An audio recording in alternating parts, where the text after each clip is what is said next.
tornado flew around my room before you came. Excuse the mess it made. It usually doesn't rain in Southern California, much like Arizona.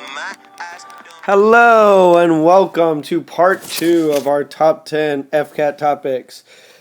Today we're going to start with part 8, topic 8 I guess we should say.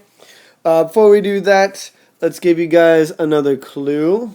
If you've been paying attention, the latest clue for our grand prize, I guess, puzzle is the letter T. So, our topic number 8 is similar figures. When you're talking about similar figures, there's two things. All corresponding angles of a similar figure are congruent, but more importantly, corresponding sides of similar figures are proportional. So, if you have similar figures, you should use a proportion to solve them. Duh. So like I was saying, the corresponding angles of similar figures are congruent. This helps out if the figure gets twisted. Sometimes they have triangles that get twisted or whatever. So look for corresponding angles to be congruent to figure out which side you're trying to put in your proportion. Alright? Beware of problems that only show part of a side if you need the full side. And we will look at some of those. But that's a key place to make a mistake. Shadow problems are a classic example of similar figures. Alright, so here's our first example. In the figure below, triangle ABE, what I would call the big triangle here, is similar to CDE, what I'm going to call the smaller triangle. And we want to know what is the length of CD in inches. So we're trying to figure that out. Let's look at what they give us. They tell us the bottom is 10 inches. They tell us that this is 4 inches and this is 4 inches. So, we can start by setting up a proportion. Okay, and first thing I notice is that we have a bottom is 10, and then we're looking for this other bottom. So, that's going to be my proportion. So I'm going to put X here to represent the bottom of the small triangle. And 10 will go here to represent the bottom of the big triangle. So all the measurements for the big triangle will go in the denominator. Measurements for the small triangle go here. Alright, so what other measurements do they give us? Well, clearly, we have the measurement of the small triangle, and you can see this is a small triangle. I would call that the height of the small triangle. And since it is a small triangle, it goes in the numerator. Now here is where a lot of students would make a mistake, because the only other number they give you is 4. They think, well, that must be the number that goes here. But it is not. We have to think. This is the measurement of the big triangle. And is the big triangle only 4 inches tall? No. Clearly, the big triangle is this tall. And how much is that tall? This side and this side. This is a very common mistake. And you see this happen in lots of these similar figure FCAT type problems. You have to make sure you set up your proportion correctly and giving the right amount of the numbers that go in this, even though, for instance, 8 is not in the problem at all, it's the number we need to use. And of course you would cross multiply and solve. 10 times 40, 8x, divide both sides by 8, we would get our correct answer of A, 5 inches. Next we have a classic, trying to figure out the height of the tree. We can never figure out the height of those trees. But what we are going to use is the height of some object. Sam decides to measure the height of a tall palm tree near his house. On a Sunday, he holds an 8-foot pole vertically. So we know this distance. Sam measures the pole shadow. That's 5.5 feet. He then measures the palm tree shadow at 75.5 feet. How tall is the palm tree to the nearest foot? Since this is such a classic, I will let you set this up in a proportion and solve. Ready? Hit pause. Pause. Pause. And work on the problem. I'm going to work on it too. Well, I'm back. Here's the proportion I set up. And just take note that there are several proportions that we can make from this. This is just the one I did. I related this side to this side. 5.5 numerator, this would be the bottoms of the triangles, over the sides of the triangle. So bottom, sides. So that would only make sense that if we set up the other proportion, bottoms goes in the numerator to match up with 5.5, sides go here, which we don't know, x. Cross multiplied and solved, and if you get this rounded to the nearest foot, my answer was 110 feet. I hope you got the same. Again, you can have a totally different proportion, still get the same answer, and that's okay. The key actually is to have your cross products the same. So no matter what you set up, 8 and 75.5 should be across from each other. Next. I'm going to let you try to solve this problem. So, right now, hit pause, read through the problem, set up a proportion, and choose your best answer. When I solved it, this is the proportion I got. Notice that your proportion might be different, but hopefully the answer that you got was the same as mine. In this case, it should be 5.25 meters. The trick on this problem is the 14. Even though this says 10, students want to put the number 10, but remember the height, it even says so in the problem, is 14. So don't get tricked. Hope you got the same answer as me. Oh my gosh, that's the end of topic 8. What a cute picture. Yes, I stole this from some of my students' baby pictures. Of course, haha, look at its funny eyes too. Ah, crazy bunny. And topic number 7, we will see in just a second. Don't forget our latest in our clue for the puzzle is the letter R.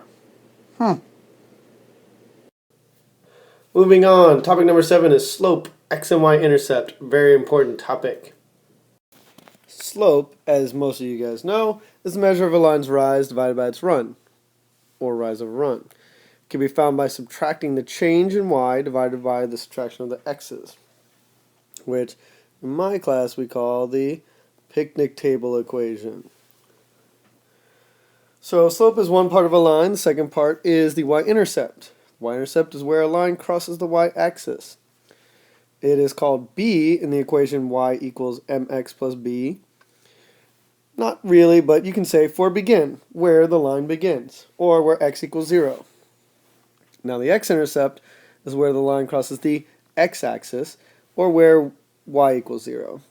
So, if your equation's in standard form, and you try to find the y-axis, you can do the cover-up method, cover up the x. If you're trying to find the x-axis, cover up the y.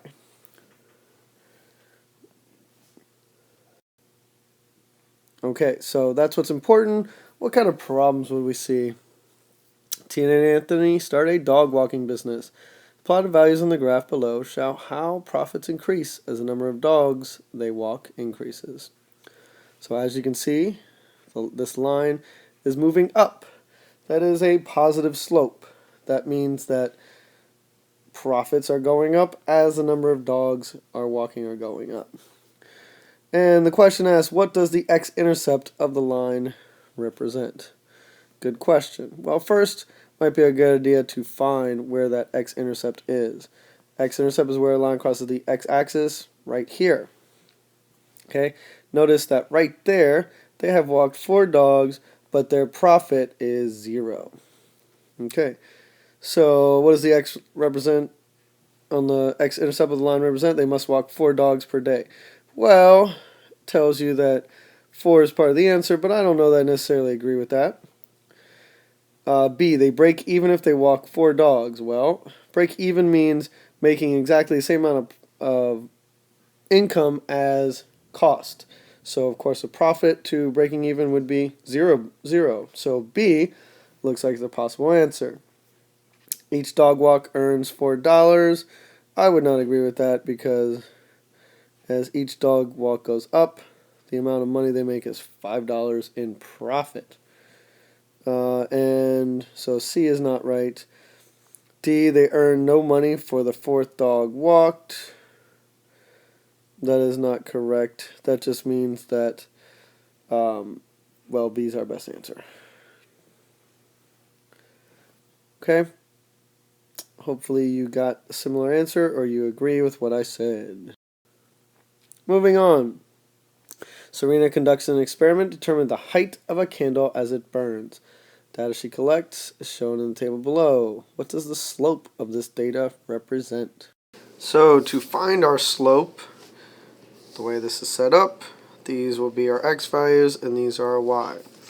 Remember that slope is measured in the change in height, change in y over change in x. In this case, our y is height, so that's going to be the numerator.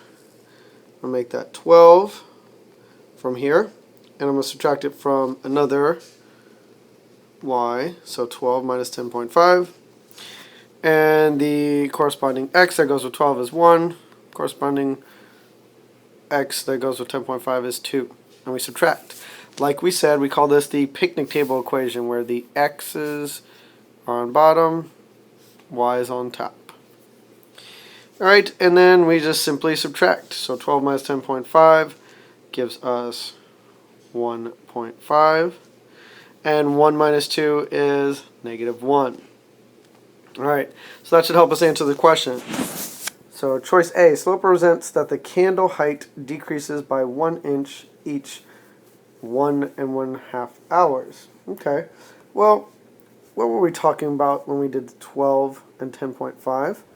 This is the candle height, and this is time. Just keep that in mind. So does this slope look like it represents 1.5 decrease 1 inch for every 1.5 hours? B, slope represents candle height increases by 1 inch every hour. Now if you're burning a candle, do you really think the height of the candle is just going to start growing? It's not a plan or anything. So I'm going to automatically cross off B because that doesn't make any sense. C, slope represents the candle height decreases by 1.5 inch each hour. Though there is a typo, inched, that doesn't really make sense. That could be a possible answer. Slope represents the candle height increases by 1.5 inches each hour. Okay, again, that's another one that just doesn't make sense because candles don't grow. They, as you burn them, their heights decrease. So we're down to just two choices, A or C. And if on the FCAT you can get your choices down to just two choices, you're in pretty good shape. But if we think about this, and because we labeled it over here, this is very helpful. The slope says that the candle height decreases, that's what C means, candle height, by 1.5 inches each hour. So despite the spelling error, or whatever you want to call it, grammar error, C looks to be our best answer choice. Next problem, still on slope, x and y intercept. This problem says, Abby began her math homework in class and completed the table below. What is the x-intercept of this? Okay, a couple ways we can do this, but I'm going to let you try. So what do you think? A, B, C, or D? Hit pause. Think about it. Did you hit pause? You should have. Okay. If you did, thank you. I'm getting tired of saying hit pause all the time. But, easy way to solve this problem. If you're looking for the x-intercept, just cover up the y. So pretend we can't see that. And if we cover this up, all we have is 2x equals 40. 2x equals 40 is a very easy equation to solve because we're supposed to divide by 2. A little wah, and we get x equals 20. Answer choice D. Other people will say, yeah, well, we can figure out what x is if y equals 0. So we could have just projecting down this way, and I agree with you. That's another way to do this. I think the easiest is probably the cover-up method. If we want to find the x-intercept, cover up the y. If we want to find the y-intercept, we would have covered up the x, which, by the way, looks like they tried to be tricky, making the y-intercept 5 as an answer choice. No, no, no. Don't pick it. Well, there we are. We're at the end of topic 7. You guys have been great. Hope you enjoyed this second part of our top 10 FCAT topics. We will see you later for the next 6 topics. Give it a chance to read this. Hope you're not feeling like this guy right now. Have a great night.